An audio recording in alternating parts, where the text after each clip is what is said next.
Hai semua, selamat datang di channel Baca Saham. Pada video ini, kita akan membahas satu topik dengan judul Bukti Nyata Cara Jual Beli Saham ala Big Money. Tapi seperti biasa, semua pembahasan ini bukan rekomendasi dan hanya informasi. Ingat, kerugian kamu tanggung sendiri ya. Nah, sebelum kita lanjut lebih jauh lagi, mari kita simak dulu apa pengertian dari Big Money, Big Fund atau bandar. Dari artikel yang bisa kamu lihat ini, Big Fund atau bandar juga biasa disebut sebagai market maker. Seorang individu baik secara personal ataupun institusi yang melakukan beli dan jual saham dalam jumlah yang besar. Tentu nominalnya lebih besar daripada investor retail. Artinya untuk Big Fund atau bandar ini, itu bisa secara personal ataupun secara institusi yang melakukan beli dan jual saham dengan jumlah yang besar. Tentu saja nominalnya lebih besar daripada investor retail. Nah, untuk saat ini kita akan menggunakan contoh satu saham yang akan dijadikan sebagai studi kasus. Nah, kita akan melihat apakah pergerakan bandar itu seperti cara melakukan jual beli saham seperti investor retail ataukah ada teknik lain yang mereka lakukan. Tentu saja, data ini kita gunakan berdasarkan contoh nyata yang ada di Bursa Efek Indonesia. Dan untuk saham yang akan kita gunakan adalah salah satu saham yang tentu saja sudah terkenal dengan jual beli saham ala market maker-nya. Saat ini kita akan menggunakan contoh saham BMTR atau Global Mediacom. Kita lihat sekilas untuk harga sahamnya. Selama tahun 2025 ini harga sahamnya masih turun 5,32%. Dan dalam 5 tahun terakhir masih turun 46%. Apakah dengan penurunan harga sebesar ini tidak ada campur tangan dari market maker-nya atau tidak ada campur tangan dari Big Fund? Mari kita akan lihat untuk perbandingannya. Nah, sebelum lebih lanjut, mari kita lihat dulu terkait informasi dari saham ini sendiri, yang mana ini akan berfungsi sebagai acuan dalam kita melakukan analisa sebentar. Sebagai informasi, kamu bisa lihat di sini bahwa kepemilikan mayoritas berasal dari PT MNC Asia Holding sekitar 45,99% dari kepemilikan saham yang ada semuanya. Artinya, PT MNC Asia Holding ini merupakan pemegang mayoritas dari saham BMTR ini. Ada juga informasi penting yang harus kamu lihat. Berdasarkan data yang ada ini, perusahaan IPO pada tanggal 17 Juli 1995 dengan harga saham 1.250. Dan kamu harus ingat bahwa BMTR ternyata pernah melakukan stock split yang akan kamu lihat berdasarkan informasi yang ada ini. Nah, berdasarkan data yang ada, kamu hanya akan melihat bahwa setidaknya BMTR tercatat pernah melakukan stock split pada tahun 2007 dengan angka 1:5. Artinya, nominal IPO 1.250 kamu harus bagi 5 atau sekitar 250 per lembar saham. Nah, untuk informasi, data yang saya sampaikan ini harus kamu validasi lagi berdasarkan sumber resminya agar supaya data yang diperoleh menjadi lebih valid. Karena bisa saja ada kesalahan pengetikan atau pengambilan data, atau juga ada perbedaan data antara di aplikasi sekuritas maupun keterbukaan informasi dan berbagai sumber resmi yang lain. Nah, sekarang mari kita amati satu contoh kasus. Ini merupakan data historical untuk transaksi kepemilikan di atas 5% dari saham BMTR ini. Di sini ada yang menarik. Jika kamu lihat data ini, akan ditemukan nama MNC Asia Holding yang melakukan jual beli saham dalam beberapa periode tertentu. Nah, sebagai informasi, tadi kamu sudah melihat bahwa MNC Asia Holding merupakan pemegang mayoritas dari saham BMTR ini. Nah, kita ambil contoh sebagai salah satu contoh kasus, yaitu keterbukaan informasi yang bisa kamu lihat dari website IDX, yang mana kita bisa melihat di sini adanya berbagai informasi terkait aktivitas jual beli saham dari pemegang mayoritasnya. Salah satu contohnya adalah pada tanggal 1 Juli tahun 2024 ini. Dari data ini kamu bisa lihat bahwa dicantumkan ada dilakukannya pembelian saham sejumlah 16,5 juta lembar saham untuk saham biasa pada harga pembelian 214 sampai 218 untuk tanggal transaksi 26 sampai 28 Juni tahun 2024 dengan tujuan investasi dengan status kepemilikan langsung. Dan ini juga ada beberapa informasi lain yang bisa kamu baca berdasarkan tampilan yang ada ini. Nah, dari keterbukaan ini, kamu bisa lihat bahwa dilakukan pembelian pada tanggal sekitar 26 sampai 28 Juni tahun 2024. Tapi apabila kita bandingkan dengan data yang ada di aplikasi Stockbit ini, maka kamu akan tidak menemukan keterangan transaksi yang dilakukan pada bulan Juni tahun 2024. di mana pada aplikasi Stockbit ini tercatat MNC Asia Holding di tahun 2024 hanya melakukan pembelian di bulan Februari, bulan Juli, dan seterusnya, sehingga tidak ditemukan transaksi di bulan Juni. Itu artinya mungkin saja ada perbedaan data antara aplikasi sekuritas dan keterbukaan informasi yang ada di website IDX. Untuk itulah saya mengatakan bahwa kamu harus validasi lagi terkait keakuratan data agar supaya keputusan yang diambil bisa lebih realistis lagi. Nah, tapi berhubung kita hanya memperoleh data informasi secara detail dari aplikasi ini, maka kita akan gunakan data ini saja untuk dilakukan sedikit analisa terkait aktivitas jual beli yang dilakukan oleh MNC Asia Holding, tentu saja berdasarkan data yang ada ini. Sebagai disclaimer, ini hanya merupakan data yang saya ambil berdasarkan informasi yang ada di sekuritas, sehingga kamu juga harus validasi lagi kebenarannya. Oke, ini merupakan rekapan yang saya buat terkait aktivitas jual beli transaksi yang dilakukan oleh MNC Asia Holding. Sebagai informasi, data paling pertama yang saya gunakan adalah pada tanggal 20 Januari tahun 2023. Dan sebelum transaksi di tanggal 20 Januari tahun 2023, MNC Asia Holding sudah punya lembar saham dengan jumlah yang bisa kamu lihat ini, sekitar 4,6 miliar lembar saham. Artinya, aktivitas transaksi jual beli ini tentu saja di luar dari kepemilikan saham yang sudah mereka miliki sebelumnya, dan akan ditambah ataupun dikurangi sesuai dengan aktivitas yang mereka lakukan. Mari kita lihat secara sekilas. Pada tanggal 20 Januari tahun 2023, perusahaan melakukan pembelian saham sekitar 7,5 juta lembar saham dengan harga tertinggi dan harga terendah yang bisa kamu lihat berdasarkan tampilan yang ada ini. Tentu saja karena kita tidak mengetahui secara persis pada harga berapa mereka melakukan pembelian, jadi saya menggunakan range harga tertinggi dan terendahnya untuk dilakukan sebagai perbandingan. Jika kamu lihat di sini, ada terjadi 2 kali pembelian, yaitu pada tanggal 20 Januari dan tanggal 21 Februari tahun 2023. Jika dilihat di sini, untuk harga tertingginya adalah 274 dan 292. Nah, pada tanggal 27 Februari tahun 2023 dan 3 Maret tahun 2023, tercatat juga ada informasi penjualan saham, di mana jika saya menggunakan harga tertingginya, yaitu 290 dan 294. Jika kamu bandingkan di sini, untuk transaksi yang dilakukan pembelian pada tanggal 20 Januari dan tanggal 21 Februari tahun 2023, angka harga saham yang dimiliki bisa dikatakan cukup menarik jika dilakukan penjualan pada tanggal 27 Februari tahun 2023. Tapi apabila kamu melihat untuk harga tertinggi di tanggal 3 Maret tahun 2023 yaitu 290 dan untuk harga tertinggi di tanggal 21 Februari tahun 2023, maka akan diperoleh informasi bahwa harga jualnya lebih rendah dari harga belinya. Tentu saja jika kita patokan pada harga tertingginya.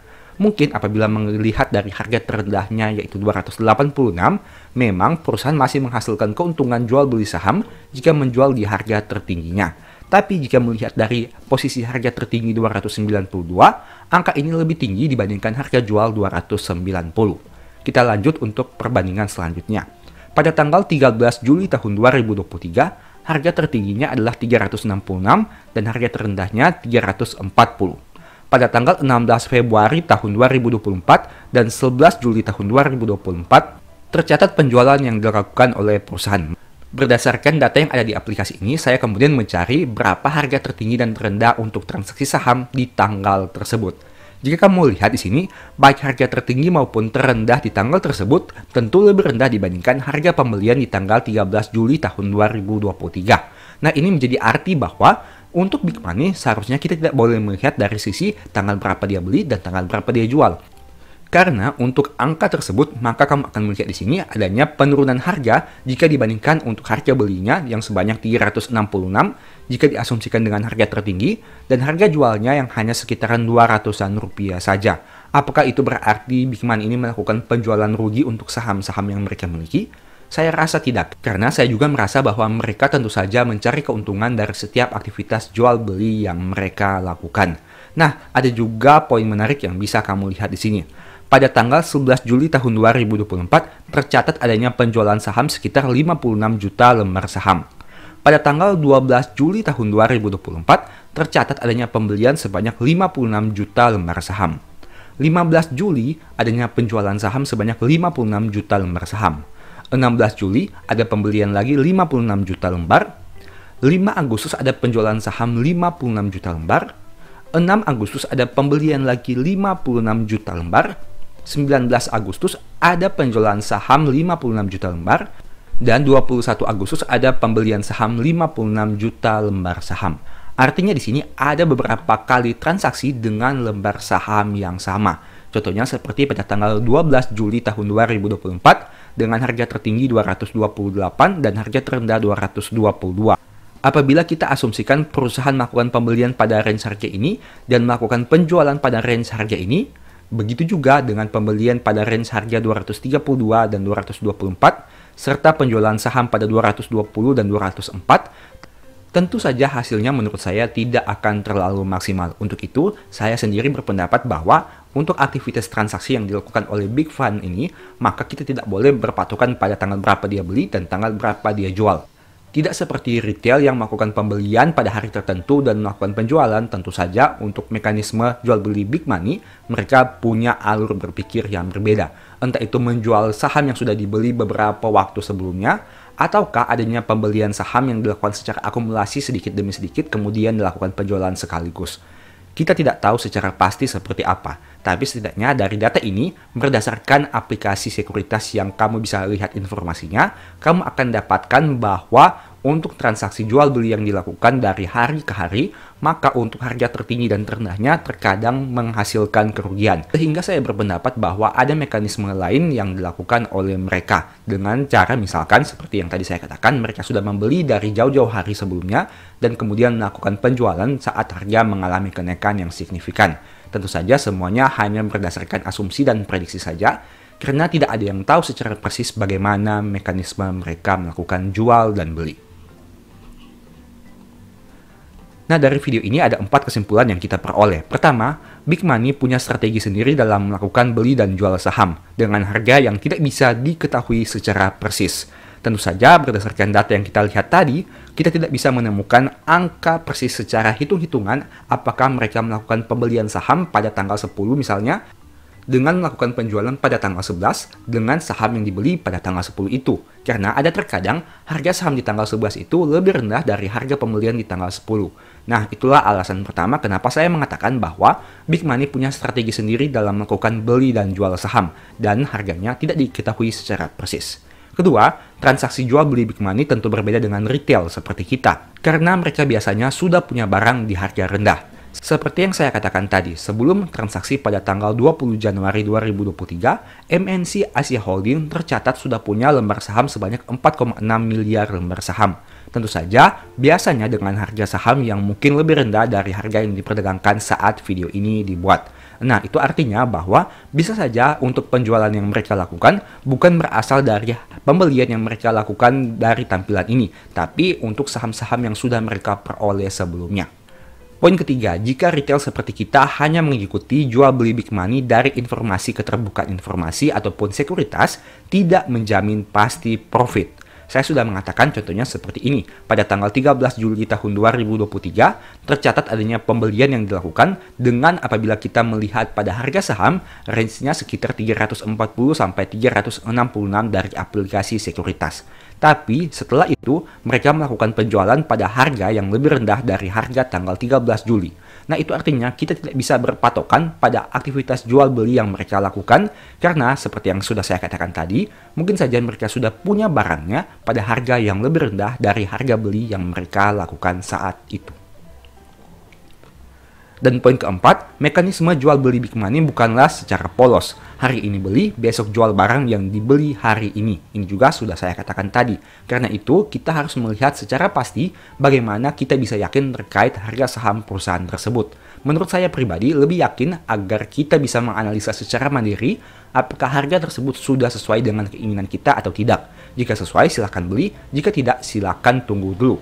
Karena jika kita hanya mengikuti orang lain untuk melakukan jual beli saham, kemungkinan besar kita akan memiliki psikologi yang terganggu, karena jika harganya turun drastis kita akan panik, jika harganya terbang tinggi kita akan lebih serakah lagi. Tapi apabila kita memiliki dasar secara pribadi untuk analisa yang kita lakukan, tentu saja secara psikologi kita bisa menjadi lebih tenang dalam mengambil keputusan jual ataupun keputusan beli. Nah, semoga video ini bermanfaat ya. Dan sebagai informasi, saya juga sudah pernah buat satu video yang mungkin bisa berguna bagi kamu. Silahkan nonton hingga selesai agar mendapat pemahaman yang utuh.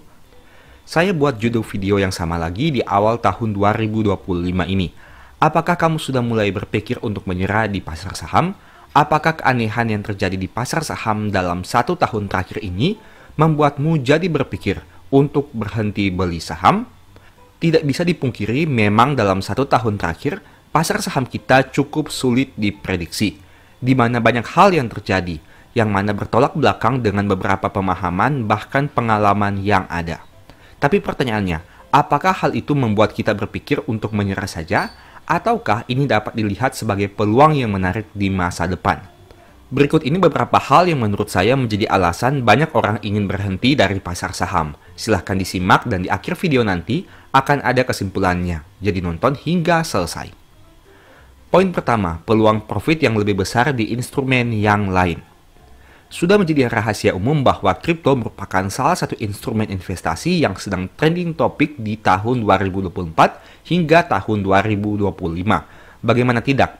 Jika kamu lihat dari beberapa artikel yang ada ini, pada tanggal 5 Maret tahun 2024, harga tertinggi Bitcoin masih 69.000 US dollar, tertinggi sepanjang masa. Tapi saat video ini dibuat, berdasarkan hasil pencarian di Google, kamu akan memperoleh bahwa harga tertinggi Bitcoin sudah berada di angka 108.000 US dollar. Artinya terjadi kenaikan yang sangat signifikan hanya dalam beberapa waktu saja. Hal ini tentu menjadi daya tarik tersendiri untuk orang-orang yang membeli kripto atau bahkan orang-orang yang berada di luar kripto itu sendiri. Karena harga Bitcoin terus naik dari 69.000, 100.000, 105.000, dan 108.000 US dollar. Bagaimana dengan IHSG itu sendiri? Dalam 1 tahun terakhir, sayangnya IHSG masih turun 1,65%. Ini merupakan kesenjangan yang sangat signifikan jika dibandingkan dengan harga Bitcoin yang terus mencetak all-time high dalam beberapa waktu terakhir ini. Sedangkan IHSG malah mengalami penurunan yang jika dilihat dalam 1 tahun terakhir masih minus 1,65%. Nah, selain itu kamu bisa lihat di sini untuk saham BBCA yang mana sejak tahun 2009 hingga tahun 2024 harganya konsisten naik dari tahun ke tahun. Kamu bisa lihat untuk detailnya berdasarkan tampilan yang ada ini. Tapi sayangnya pada tahun 2025 saat video ini dibuat, tepatnya pada bulan Januari, harga saham BCA masih turun 5,18%. Apakah itu berarti pasar saham memang sudah tidak sebaik tahun-tahun sebelumnya? Bahkan saham sekelas BBCA saja yang sejak tahun 2009 hingga tahun 2024 konsisten naik, pada tahun 2025 ini di bulan Januari masih mencatatkan penurunan harga sekitar 5,18%. Jika kamu lihat, angka tersebut menjadi angka terendah sejak tahun 2012. Hingga tahun 2025, kinerja di tahun 2025 bulan Januari ini merupakan kinerja terendah untuk saham BCA, setidaknya saat video ini dibuat. Poin kedua, pola berulang yang sudah tidak berulang lagi. Nah, saya tertarik membahas saham BRI, di mana jika kamu lihat di sini, di bulan Desember biasanya harga sahamnya cenderung mengalami kenaikan. Kamu bisa lihat sejak tahun 2014 hingga tahun 2023, harga saham BRI hanya pernah turun 1 kali di bulan Desember, yaitu di tahun 2022 sebanyak 0,80%. Hal itu yang menyebabkan di tahun 2024 barusan, banyak orang berharap harga saham BRI yang sudah turun sangat signifikan akan mengalami kenaikan harga di bulan Desembernya. Alhasil, apakah hal itu terjadi? Ternyata tidak. Harga saham BRI masih turun 4% di bulan Desember tahun 2024, sehingga mencatatkan penurunan 27% selama 1 tahun, yaitu di tahun 2024. Bahkan harga sahamnya pernah turun hingga 18%, 12%, 11%, dan 4% di tahun tersebut. Kinerja harga saham BRI di tahun 2024 ini menjadi yang terjelek sejak tahun 2009 setidaknya saat video ini dibuat. Nah, pertanyaannya, bagaimana dengan tahun 2025? Pada bulan Januari tahun 2025, harga saham BRI masih naik 0,98%. Ini juga merupakan anomali jika dibandingkan dengan data tahun 2022 hingga 2024 yang cenderung mengalami penurunan.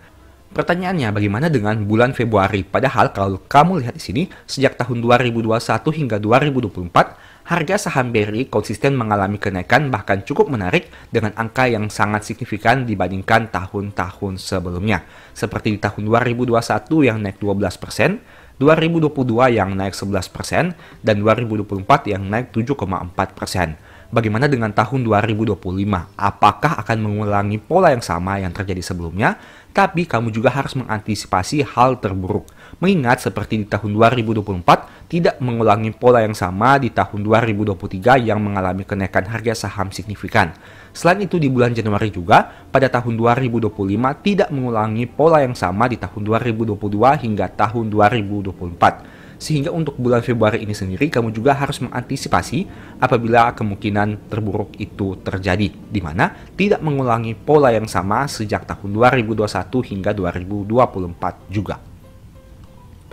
Berikutnya mari kita lihat dari sisi grafik harga sahamnya. Ini merupakan grafik harga saham BRI selama 10 tahun terakhir. Saya sudah sering mengatakan bahwa kinerja harga saham BRI yang turun di tahun 2024 mirip seperti di tahun 2020 yang turun signifikan. Tapi ada satu poin penting yang bisa kamu lihat di sini. Kamu lihat tanda panah merah yang berada di bawah ini, di mana untuk jarak range-nya di tahun 2024 hingga 2025 lebih lebar dibandingkan tahun 2020. Artinya pada tahun 2020 hanya membutuhkan sedikit waktu saja untuk harga saham BRI rebound dan menyentuh all-time high yang baru lagi. Sedangkan di tahun 2024 hingga tahun 2025, hingga video ini dibuat, harga saham BRI belum mengalami rebound yang signifikan dan menyentuh angka all-time high yang baru. Bahkan untuk balik saja ke angka 5.000 belum terjadi. Nah pertanyaannya, apakah ini merupakan pola berulang yang tidak akan berulang lagi? Kita tunggu saja untuk ceritanya ke depannya seperti apa. Apakah hal yang sama bisa terjadi lagi seperti tahun 2020 yang mana harga BRI bisa rebound dan menyentuh all-time high yang baru? Ataukah harganya bisa turun lebih dalam lagi dibandingkan angka saat video ini dibuat? Poin ketiga, banyak bocah. Pasar saham kita mengalami peningkatan jumlah investor dalam beberapa tahun terakhir. Bahkan peningkatannya sangat signifikan. Kamu bisa lihat perbandingannya setidaknya sebelum tahun 2020 dan setelah tahun 2020. Di sana akan terlihat gap yang cukup jauh. Ini merupakan perbandingannya berdasarkan data pertumbuhan investor. Jika kamu lihat di sini, untuk data investor di pasar modal di tahun 2020 adalah 3,8 juta. Sedangkan di bulan Januari tahun 2024 menjadi 12,3 juta. Kenaikan yang sangat signifikan. Untuk investor saham dan surat berharga lainnya, di tahun 2020 1,6 dan di bulan Januari tahun 2024 5,3. Dari sini kamu bisa lihat bahwa terjadi lonjakan kenaikan pertumbuhan investor yang signifikan sejak tahun 2020 hingga tahun 2024. Nah, itu merupakan salah satu poin positif dari pertumbuhan investor di mana semakin ramainya pasar modal kita dan semakin juga diharapkan berpotensi memberikan keuntungan yang semakin besar kepada berbagai pihak. Peningkatan jumlah investor sebenarnya sangat baik, karena berarti pasar saham semakin ramai. Masalahnya, tidak ada filter untuk menyaring orang-orang yang masuk di pasar saham. Semua orang bebas untuk membeli saham. Bahkan sekarang, hanya dengan uang 100.000 atau tanpa minimal dana, mayoritas orang bisa membeli saham pertama kali. Hal ini tentu berbeda jika dibandingkan dengan belasan hingga puluhan tahun yang lalu, di mana untuk bisa beli saham dibutuhkan dana yang sangat besar. Hal itu tentu memberikan dampak positif dan negatif. Dampak positifnya, pasar saham jadi ramai dan frekuensi transaksi diharapkan bisa lebih banyak lagi sehingga memberikan berbagai keuntungan. Tapi di sisi lain jadi banyak bocah. Bocah yang dimaksudkan di sini adalah orang awam yang belum memiliki pengalaman dan pemahaman yang cukup tentang saham, namun seakan-akan sudah sangat jago. Mereka biasanya baru merasakan beginner luck dan hal itu membuatnya menjadi sangat merasa hebat dan seakan-akan pasar modal itu sangat mudah. Ada juga yang memperoleh profit ratusan persen yang di screenshot dan dipamer-pamerkan, padahal jika dilihat jumlah lembar sahamnya hanya beli satu lot saja.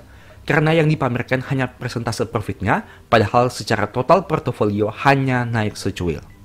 Sebenarnya hal ini juga menjadi lucu karena pasar saham kita jadi memiliki banyak analis yang hebat. Masalahnya, para bocah ini biasanya komen di berbagai media sosial untuk menunjukkan kehebatan analisanya sehingga membuat analisa menjadi lebih kacau.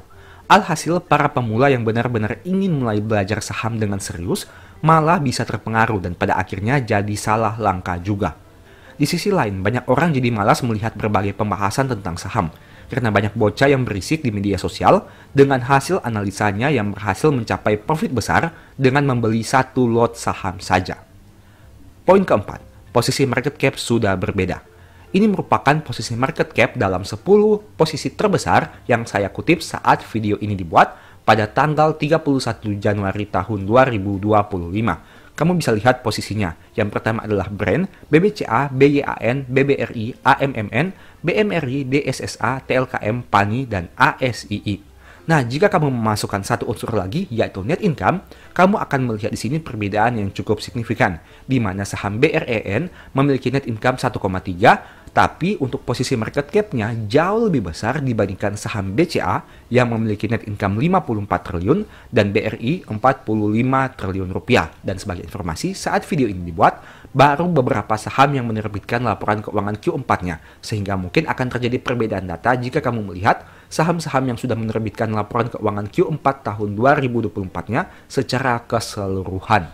Pertanyaannya, apakah fundamental sudah tidak berguna, di mana saham-saham yang menghasilkan laba besar memiliki posisi market cap lebih rendah? Ada satu saham lagi yang tertarik ingin saya bahas, yaitu saham PANI. Saham ini menjadi trending topik di tahun 2024 hingga tahun 2025, karena naik sudah sekitar 172.400%, kenaikan yang sangat luar biasa. Di mana kamu bisa lihat di sini harga sahamnya naik signifikan hingga menyentuh angka belasan ribu rupiah. Dari yang awalnya bahkan berada di angka di bawah 5.000 rupiah. Ini merupakan salah satu saham yang sangat fenomenal, di mana banyak membuat orang-orang yang membeli saham ini menghasilkan keuntungan yang sangat besar. Nah, sedangkan untuk saham Astra sendiri turun 27,8% dalam 5 tahun terakhir.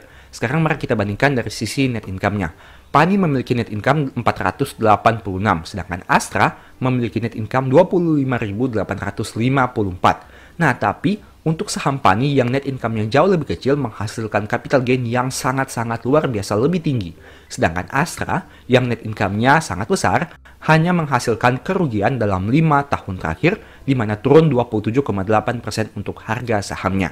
Apakah ini berarti untuk saham-saham yang memiliki laba besar sudah tidak terlalu menarik lagi dan dibandingkan dengan saham-saham yang memiliki konglomerasi ataupun memiliki sentimen positif secara sesaat, yang mana harga sahamnya bisa naik sangat signifikan seperti ini?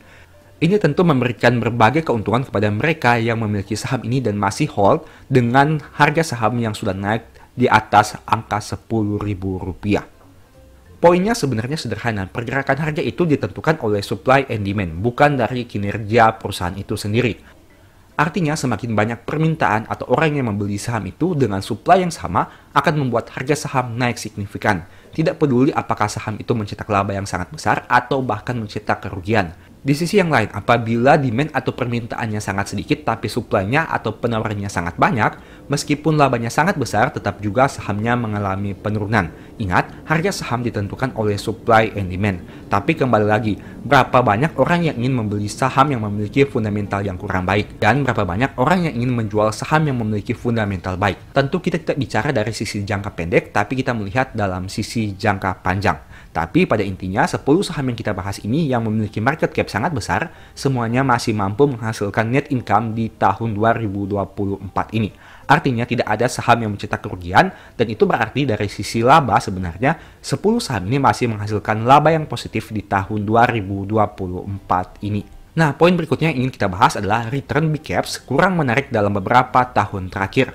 Jika kamu melakukan screening untuk saham-saham yang memiliki net income di atas 20 triliun rupiah, kamu hanya akan menemukan 5 saham, yaitu BCA, BRI, Mandiri, ASII, dan BBNI. Sayangnya, jika kamu melihat dari sisi kinerja harga saham, ASII masih turun 27% dalam 5 tahun.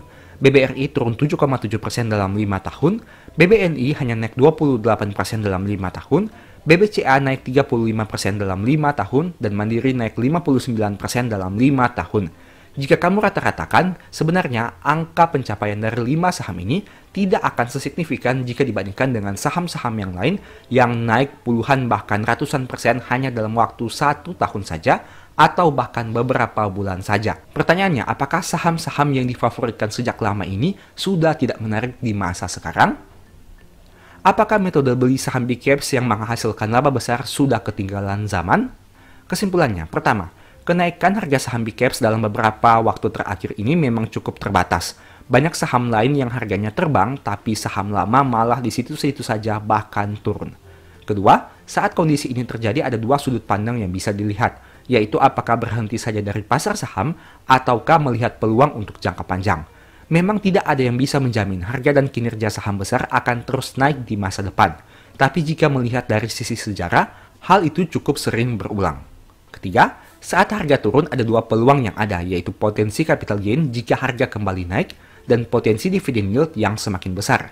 Tapi di sisi lain ada juga risiko yang harus siap dihadapi, apabila ternyata harga tidak naik tapi malah turun. Di sisi lain ada juga potensi apabila dividen jadi lebih kecil atau bahkan tidak bagi dividen. Keempat, intinya saat masuk ke instrumen investasi apapun, entah itu saham, kripto, properti, reksadana, dan lainnya, kamu harus siap dengan dua hal, yaitu potensi profit dan potensi resiko. Jika tidak bisa menerima keduanya, sebaiknya jangan berinvestasi dulu. Apapun yang terjadi di pasar saham merupakan sebuah cerita. Kita tidak tahu ke depan akan semakin cerah atau semakin gelap. Yang pasti, kita harus mengantisipasi kemungkinan terburuk sambil berharap agar hal-hal baik bisa terjadi di masa depan. Demikianlah pembahasan singkat pada video ini. Selalu ingat bahwa semua saham yang disebutkan bukan rekomendasi dan hanya bersifat edukasi serta informasi. Mohon juga agar dapat mengecek kembali data yang ditampilkan karena bisa saja terjadi kesalahan pengetikan atau pengambilan data. Di video berikutnya ingin dibahas materi apa lagi? Tulis di kolom komentar ya. Sebagai informasi, berikut ini beberapa list ebook baca saham. Pertama, psikologi saham. Kedua, stock for living. Ketiga, strategi nabung saham. Keempat, the stock market. Dan yang kelima, cara cepat analisa laporan keuangan. Apabila tertarik, chat saja pada nomor WA yang ada. Sekian video ini, semoga bermanfaat. Thank you.